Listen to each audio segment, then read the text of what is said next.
ব্যাপারটা শুরু হয় নভেম্বরের শেষের দিকে। হঠাৎ করেই আন্তর্জাতিক মহলে একটা চাপা উত্তেজনা তৈরি হয়। রাশিয়া এমন একটা ঘোষণা দিয়ে বসে যা আগে কেউ ভাবেনি। তারা সরাসরি বিশ্বকে হুঁশিয়ারি দেয়, আমেরিকা যদি নতুন করে কোনো পারমাণবিক পরীক্ষা চালায় তাহলে মস্কো কিন্তু এবার আর চুপ করে থাকবে না। এই যে হঠাৎ করে এত বড় একটা কথা, এটা শুনে কিন্তু বিশ্লেষকরা বেশ অবাক হয়ে যান, কারণ এর পেছনে একটা বিরাট প্রশ্ন লুকিয়েছিল। হ্যাঁ, প্রশ্নটা তো ঠিক এটাই। দেখুন, আমেরিকার নিউক্লিয়ার প্রোগ্রাম হচ্ছে বিশ্বের সবচেয়ে সুরক্ষিত জিনিসগুলোর একটা। এমনকি তাদের খুব কাছের বন্ধু দেশগুলো এর ভেতরের খবর জানে না। তাহলে রাশিয়া এত নিশ্চিত হয়ে এই তথ্যটা পেল কোথা থেকে? এর উত্তরটা হয়তো কোনো স্যাটেলাইট বা সাধারণ কোনো গুপ্তচরের কাছে নেই, বরং এর পেছনে আছে রাশিয়ার প্রায় ভুতুড়ে এক কিংবদন্তি স্পাই প্লেনের গল্প। চলুন তাহলে পরিচয় করা যাক আমাদের এই গোয়েন্দা গল্পের মূল সন্দেহভাজনের সাথে। এমন এক বিমান যার সত্যিকারের অস্তিত্ব আছে কি নেই তাই নিয়ে কয়েক দশক ধরে বিতর্ক চলছে। কেউ কেউ বলেন এটা ঠান্ডা যুদ্ধের সময়ের একটা গুজব মাত্র, আবার অন্যরা বিশ্বাস করেন এটা হলো আকাশে রাশিয়ার এক অদৃশ্য চোখ। এর কোড নেম হলো উর্ডা-2। বিশ্লেষকরা মনে করেন এটাই রাশিয়ার সেই গোপন অস্ত্র, একটা অসম্ভব ক্ষমতাবান গোয়েন্দা বিমান যার শত্রুরা কি ভাবছে বা কি করতে যাচ্ছে তা যেন আগে থেকেই জেনে যায়। কিন্তু সবচেয়ে বড় প্রশ্নটা হলো, এই প্লেনটা কি আসলেই আকাশে উড়ছে, নাকি এটা স্রেফ সোভিয়েত আমলের একটা বাতিল হয়ে যাওয়া পরিকল্পনা? দেখুন, এই উর্ডা-2কে নিয়ে মূলত দুটো থিওরি আছে। একদল বলছে এটা একদম সত্যি রাশিয়ার একটা চালু অস্ত্র যা এখনও কাজ করছে, আর আরেক দলের মতে আরে না, এটা তো সোভিয়েত ইউনিয়নের একটা পুরনো বাতিল প্রজেক্ট ছাড়া আর কিছুই নয়। তো সত্যিটা আসলে কোনটা? আচ্ছা, জল্পনা কল্পনা তো অনেক হলো, এবার চলুন দেখি। যদি ধরেও নিই প্লেনটা সত্যিই আছে, তাহলে এর ক্ষমতাটা ঠিক কি? কেন এটাকে এত বড় একটা অদৃশ্য হুমকি হিসাবে দেখা হচ্ছে? শুধু এই একটা সংখ্যা মনে রাখুন, ২৬ কিলোমিটার। এটা কিন্তু কোনো সাধারণ বিমানের ওড়ার উচ্চতা নয়। বলা হয় উর্ডা-2 পৃথিবীর মাটি থেকে ২৬ কিলোমিটার উঁচুতে, মানে প্রায় মহাকাশের কাছাকাছি উঠতে পারে। আর এই একটা মাত্র ক্ষমতাই একে প্রায় অজেয় করে তুলেছে। কিন্তু কিভাবে?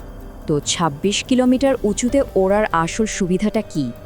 প্রথমত, কোনো ফাইটার জেট সাধারণত এত উঁচুতে উঠতেই পারে না। দ্বিতীয়ত, বেশিরভাগ মিসাইল সিস্টেমের রেঞ্জেরই বাইরে থাকে এটা। আর সবচেয়ে বড় কথা কি জানেন, জমিনের রাডারে একে ধরাই যায় না। মানে আক্ষরিক অর্থেই এটা একটা অদৃশ্য চোখ হয়ে আকাশে ঘুরতে থাকে, অথচ কেউ তাকে দেখতে পায় না। এখন কথা হচ্ছে, এটা যদি একটা পুরনো গল্পই হবে, তাহলে হঠাৎ করে একে নিয়ে এত কথা উঠছে কেন? সম্প্রতি কি এমন কিছু ঘটেছে যা এই প্লেনের ফিরে আসার দিকে ইঙ্গিত করছে? চলুন সূত্রগুলো একটু মিলিয়ে দেখা যাক। এই তো এখানেই আসল ব্যাপারটা। মাত্র মাস চারেক আগের একটা ঘটনা এই পুরনো কিংবদন্তিকে আবার নতুন করে আলোচনায় এনেছে। বলা হচ্ছে ইসরায়েল যখন ইরানের উপর হামলা চালায় তখন ঠিক এই রকমই একটা স্পাই প্লেন ইরানকে আগে থেকে খবর দিয়ে দেয়। আর সেই তথ্যের কারণেই ইরান তাদের বেশ কিছু ক্ষতি এড়াতে পেরেছিল। ভাবুন একবার, এটা যদি সত্যি হয় তাহলে তো উর্ডা-2 আর কোনো গল্প নয়, এটা একদম জলযন্ত্র সত্যি। আর সবচাইতে অবাক করা ব্যাপার কি জানেন, এই প্লেনের কনসেপ্টটা কিন্তু আজকের নয়, প্রায় ৪৫ বছর পুরনো, সেই সোভিয়েত আমলের। তখনকার টেকনোলজিতে এটা বানানো প্রায় অসম্ভব ছিল, তাই পশ্চিমারা ধরেই নিয়েছিল যে এই প্রজেক্টটা আর নেই, বাতিল হয়ে গেছে। কিন্তু এখনকার গোয়েন্দা রিপোর্টগুলো বলছে অন্য কথা। মনে হচ্ছে রাশিয়া পুরনো সেই প্ল্যানটাকে নতুন করে, মানে আধুনিক টেকনোলজি দিয়ে আপগ্রেড করে আবার মাঠে নামিয়েছে। ব্যাপারটা কিন্তু শুধু একটা প্লেনকে নিয়ে নয়, এটা আসলে যুদ্ধের ধারণাকেই পুরোপুরি বদলে দেওয়ার মতো একটা ব্যাপার। আমরা এখন এমন এক যুগে ঢুকে পড়ছি যেখানে সবচেয়ে বড় যুদ্ধটা হচ্ছে তথ্যের।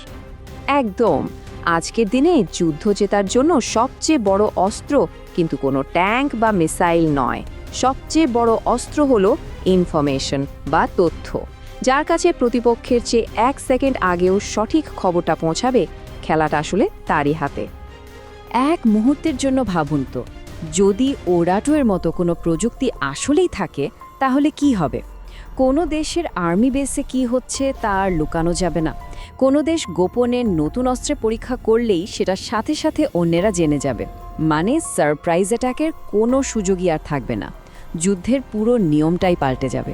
সোজা কথায়, আকাশে যদি এমন একটা অদৃশ্য চোখ সত্যি ২৪ ঘন্টা নজর রাখতে শুরু করে, তাহলে বিশ্বের বড় বড় শক্তিধর দেশগুলোকে তাদের পুরো ডিফেন্স স্ট্র্যাটেজি নতুন করে সাজাতে হবে। কারণ তাদের প্রত্যেকটা চাল হয়তো কেউ একজন উপর থেকে বসে বসে দেখছে। শেষে একটা প্রশ্নই থেকে যায়, এমন একটা পৃথিবীতে আমরা কি থাকতে প্রস্তুত, যেখানে কোনো কিছুই আর গোপন থাকবে না, যেখানে একটা দেশের সবচেয়ে সিক্রেট প্ল্যানও অন্য দেশের কাছে ফাঁস হয়ে যেতে পারে, যখন কেউ কাউকে সারপ্রাইজ দিতে পারবে না, তখন এই বিশ্ব রাজনীতির ক্ষমতার খেলাটা ঠিক কোন দিকে গড়াবে? এটা কিন্তু ভাবার মতো একটা বিষয়।